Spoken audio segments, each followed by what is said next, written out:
Now, let's go to America, brothers and sisters. Now, in America, the campaign of presidential candidate this time, Donald Trump, brought the issue of anti-Islam. And surprisingly, brothers and sisters, this campaign has a big support of public. Dr. Zakir Naik. So, what do you think behind this phenomenon? What does it indicate?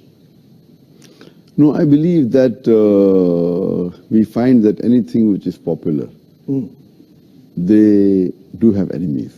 Yeah. And Allah says in the Quran that every prophet had an enemy. And Muhammad Sallallahu Alaihi Wasallam, being the last prophet, will always have an enemy. So I feel that people like Donald Trump, they prove the Quran right. Allah says in Surah Furqan, chapter number 25, that there will be an enemy for Muhammad Sallallahu Alaihi Wasallam.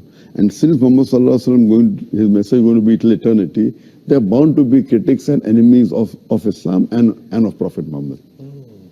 So these people are proving the Quran right. Because in spite of all these things, Islam is spreading. Allah says in the Quran, in Surah Imran, chapter 3, verse 54, Allah says, Makaru makarallah wallahu khairul makirin. They plan and plotted, Allah too plan. Allah is the best of planners. If you see after 9/11, the media war on Islam and throughout the world, normally people should think that now Islam should perish, na'uzubillah. They cannot. But we find that more people want to know what kind of religion is this. And we find that in USA alone, in a span of about 9 months after 9/11, 34,000 Americans accepted Islam.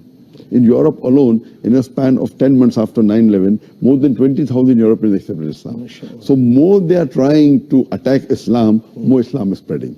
I believe that such type of people, in the long run, it is benefit for Islam.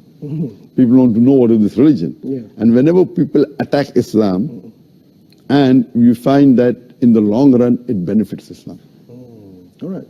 That's fantastic. Now, Dr. Zakir Naik, do you agree if I say that now Muslims are caught up with efforts to restore the image due to Islamophobia campaign in the West? So because of this, they forget to promote noble values of Islam. Yes, I do agree with you. Yeah. Many a time we Muslims being emotional, we fall into the trap. For example, we know what happened in the Danish cartoons. Yeah, Danish. It is wrong what they did. We found that most of the Muslim organization, they left everything what they were doing and they were concentrating on that. They were protesting. Fine, we should protest.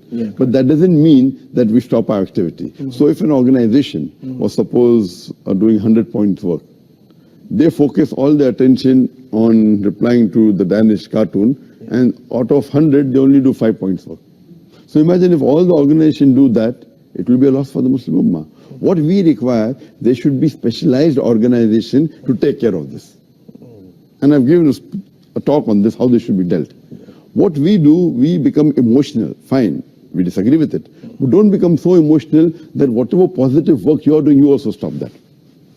So if he's attacking Islam, we don't leave everything. You leave everything and you only go and reply to that. I mean, for example, as I told you earlier, that anyone that is popular, they're bound to be criticism on him. I mean, for example, if you go on the Google and if you type my name, there'll be about approximately 15 million websites which has my information. I would say approximately 15 to 20% would be against me. So when a person gets popular, there are bound to be enemies. Initially, I had a perception that when anyone gets popular, the percentage of enemy remains the same. For example, if there are 100 followers, then 1 is enemy. If you have 1,000 followers, then 10 is enemy. If you have 1,000,000 followers, then there will be 10,000 enemy. The 1% remains the same, or 2%, or 10%, what the percentage, it remains the same. But later on, I realized that it's not like that. If you see the seerah of the Prophet Muhammad, when he started preaching Islam, initially he had 5 followers, no enemies. It became 50, 100, no enemies. When it started increasing, then the enemy started appearing. Today, the most popular human being in the world is Muhammad Sallallahu Alaihi Wasallam. Even according to Michael H. Hart, even according to non-Muslims, the most influential human being in the world is Muhammad Sallallahu Alaihi Wasallam. Today, if you know that there are about 1.8 billion Muslims, and maybe another 100 more million maybe non-Muslims who may be liking Muhammad Sallallahu Alaihi Wasallam, you can say 2 billion Muslims who may be liking Muhammad Sallallahu Alaihi Wasallam. But those who are against Muhammad Sallallahu Alaihi Wasallam will be more than 2 billion. Yeah. So because of the popularity, then the percentage of enemies keep on increasing.